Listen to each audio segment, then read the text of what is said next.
Halo guys, ketemu lagi sama aku nih. Kali ini aku mau menceritakan alur cerita dari film Jennifer's Body yang rilis di tahun 2009. Di film ini menceritakan seorang sahabat yang tiba-tiba berubah menjadi aneh seperti zombie. Kira-kira apa yang terjadi pada temannya ya? Yuk kita simak ceritanya ya.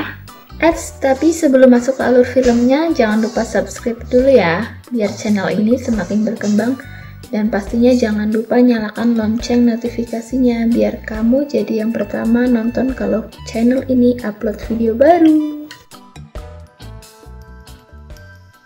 Oke guys, diawali dengan memperlihatkan pasien wanita bernama Anita Nidy Lesnicki, atau yang sering dipanggil Nidy. Nidy ditahan di rumah sakit jiwa Olimpik karena ia memiliki masalah mental dan mudah marah. Selama di rumah sakit, ia sering menyakiti para penjaga dan ia sering dimasukkan ke ruang isolasi. Dahulu, Nidy adalah seorang gadis pintar dan rajin. Namun, apa yang membuat Nidy hidup di rumah sakit jiwa? Oke, kita kembali ke 2 bulan sebelum Nidy hidup di rumah sakit jiwa, di mana semuanya berawal. Nidy adalah seorang gadis rajin yang sering dianggap teman-temannya aneh. Mungkin karena penampilannya yang culun dan tidak memiliki banyak teman. Dia tinggal di sebuah kota terpencil bernama Dedeskatel. Nidy memiliki seorang pacar bernama Chip dan juga seorang sahabat bernama Jennifer. Jennifer adalah gadis yang sangat cantik dan seorang pemandu sorak di sekolahnya. Jennifer dan Nidy sudah bersahabat dari mereka kecil. Sampai sekarang layaknya seorang saudara kandung. Bahkan teman-temannya sering beranggapan bahwa mereka adalah pasangan lesbi. Pada suatu hari, Jennifer mengajak Nidy ke sebuah bar yang bernama Melodyland, di mana band Love Soldier akan tampil di sana. Love Soldier merupakan band kesukaan Jennifer, tapi sebenarnya yang dia sukai hanya vokalisnya, yang dianggap sangat tampan. Malam harinya, mereka berdua berangkat ke bar tersebut, dan sesampainya mereka di sana, mereka sedikit berbincang dengan vokalis Love Soldier. Kemudian, Jennifer pergi mengambil minuman untuk vokalis band tersebut. Sementara Jennifer pergi, Nidy mendengar para anggota band mengejek Jennifer dan mengatakan bahwa Jennifer sudah tidak perawan. Karena kesal sahabatnya diejek, Nidy pun menghampiri mereka dan mengatakan bahwa Jennifer masih perawan. Selang beberapa saat, Nidy berkata pada Jennifer bahwa anggota Love Soldier adalah orang jahat. Saat konser berlangsung, semua berjalan dengan baik, dan Jennifer pun sangat senang karena band kesukaannya tampil di depan matanya. Kemudian Nidy menyadari ada api nyala di atas panggung. Nidy pun langsung menarik Jennifer untuk keluar dari bar. Beruntung mereka berdua masih selamat. Setelah keluar dari bar, vokalis Love Soldier menghampiri Jennifer dan mengajaknya untuk masuk ke dalam mobilnya. Nidy mencoba menghentikan Jennifer, namun Jennifer menyuruh Nidy untuk diam dan tidak ikut campur. Nidy pun sangat cemas dan takut jika terjadi sesuatu pada Jennifer. Dirinya merasa jika para anggota band akan melakukan perbuatan jahat pada Jennifer. Kemudian Nidy pun pulang ke rumah dengan jalan kaki. Sesampainya di rumah, dia langsung menelpon Chip dan menceritakan tentang kebakaran yang terjadi di bar tersebut. Ia juga menceritakan bahwa Jennifer dibawa oleh para anggota band. Hal itu membuat Nidy sangat khawatir pada Jennifer. Tak lama kemudian, ada seorang mengetuk pintu rumahnya malam-malam. Dengan rasa ketakutan, Nidy pun mengecek siapa yang datang. Dan ternyata Jennifer datang ke rumah Nidy dengan berlumuran darah dan wajah yang pucat layaknya zombie. Kemudian Jennifer memakan daging mentah yang ada di kulkas Nidy. Selang beberapa saat, Jennifer memuntahkan cairan hitam dari mulutnya mirip seperti oli. Nidy pun sangat takut dan bingung apa yang terjadi pada Jennifer. Kemudian Jennifer pulang ke rumahnya tanpa berbicara sedikit pun. Keesokan harinya, semua orang sangat sedih atas kebakaran yang terjadi di bar Melodyland, yang menewaskan hampir semua orang yang ada di sana. Bahkan kejadian itu menjadi berita nasional di sana.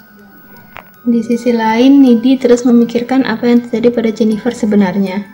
Sesaat kemudian datanglah Jennifer dengan tampilan seperti biasanya.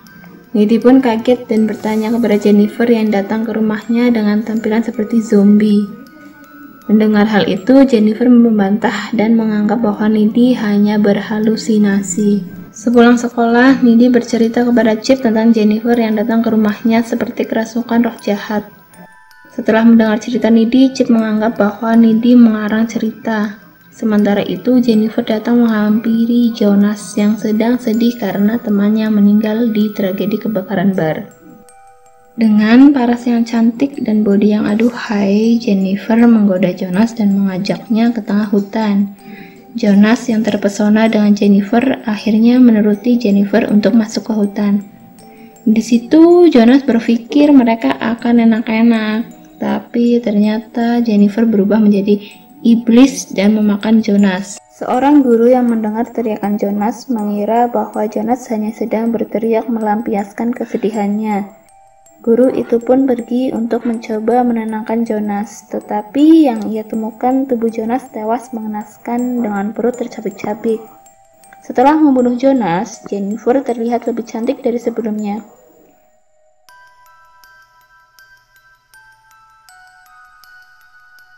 Di sisi lain, Chip mengajak Nidi untuk bertemu membicarakan tentang Jonas yang mati dengan sangat mengenaskan.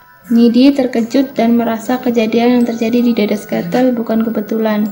Sebulan setelah tragedi kebakaran bar dan kematian Jonas, tubuh Jennifer terlihat mulai rusak, ditandai dengan rambut rontok, wajah pucat, dan lemas seperti kekurangan darah. Kemudian teman Nidi yang bernama Holin mengajak Jennifer berkencan. Awalnya Jennifer menolak, tapi karena Nidi berkata bahwa Holin lumayan ganteng, ia pun menerima ajakan Holin. Malam harinya, Holin pergi ke rumah Jennifer untuk mengajaknya berkencan. Tetapi anehnya perumahan yang ia kunjungi seperti perumahan kosong. Hingga akhirnya Holin berhenti di salah satu rumah untuk menemui Jennifer. Kemudian Jennifer menggoda Holin untuk diajak enak-enak. Tapi lagi-lagi Jennifer menggunakan kesempatan itu untuk memakan Holin hidup-hidup.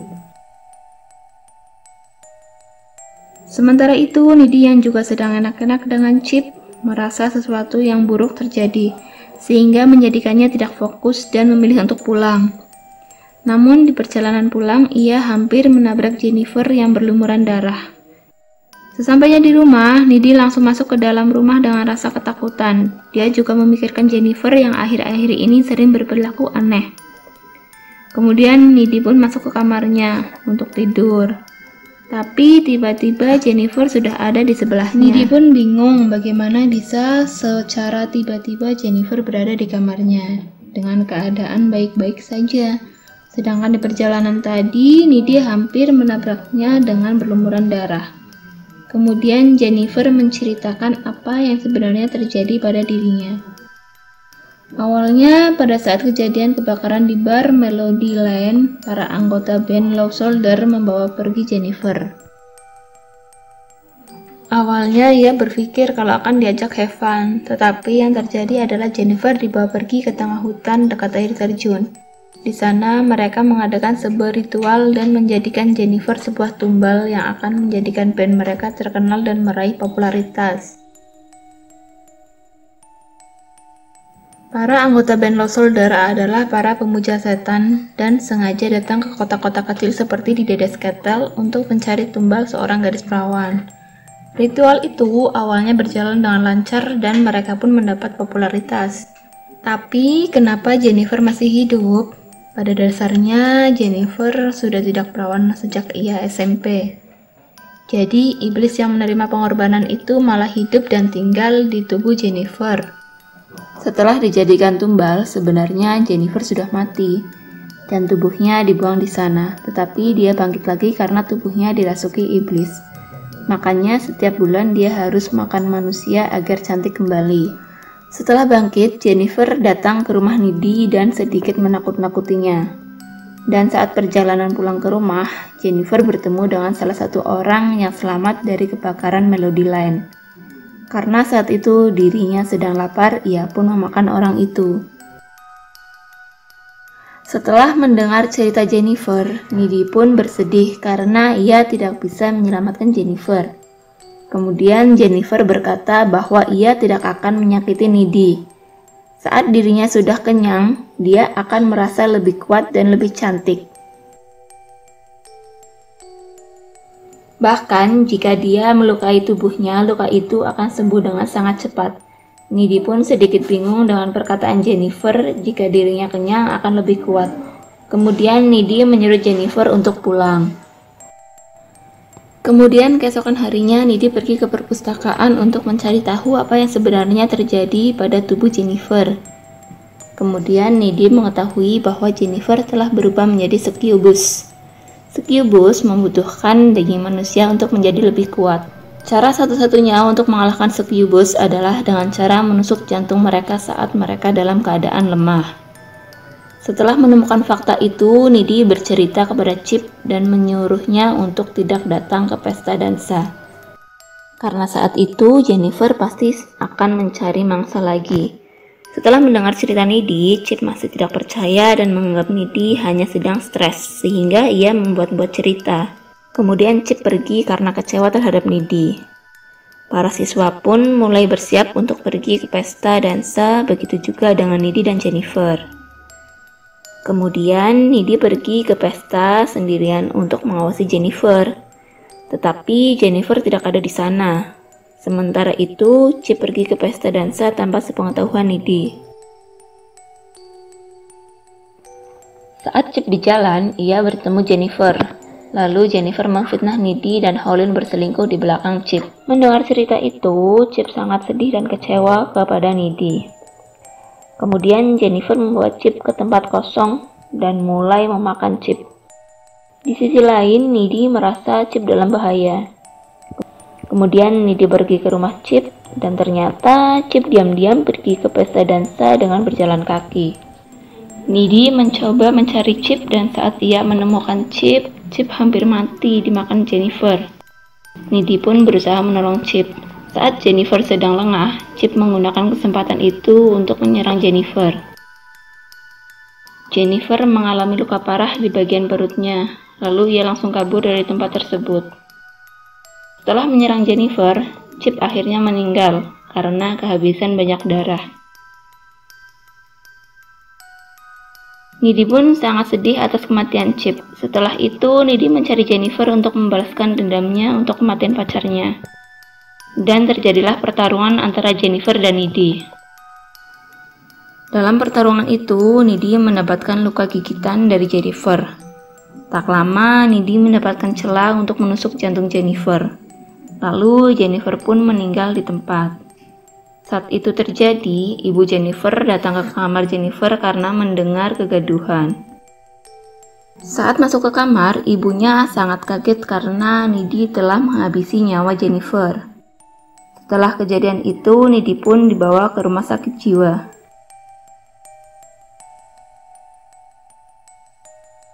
Di sini kita dapat melihat Needy bisa terbang. Loh, kok bisa terbang ya? Jadi gini loh, saat Needy bertarung dengan Jennifer, yang saat itu adalah seorang iblis, Needy mendapat gigitan dari Jennifer. Ketika ada manusia yang digigit oleh iblis, dan manusia itu masih hidup, maka manusia itu akan mendapatkan sebagian kekuatan dari iblis yang telah menggigitnya. Hal itulah yang membuat Needy bisa terbang dan menghancurkan apapun. Karena Needy mendapatkan kekuatan dari iblis, akhirnya dirinya bisa kabur dari rumah sakit jiwa dengan sangat mudah. Di akhir film, Needy memutuskan untuk pergi ke tempat Lost Soldier untuk menghabisi nyawa seluruh anggotanya dengan sangat sadis. Dan cerita pun selesai. Oke guys, terima kasih telah menyaksikan video ini. Bila kalian terhibur, boleh banget ya klik tombol like-nya. Sampai jumpa di video berikutnya dari channel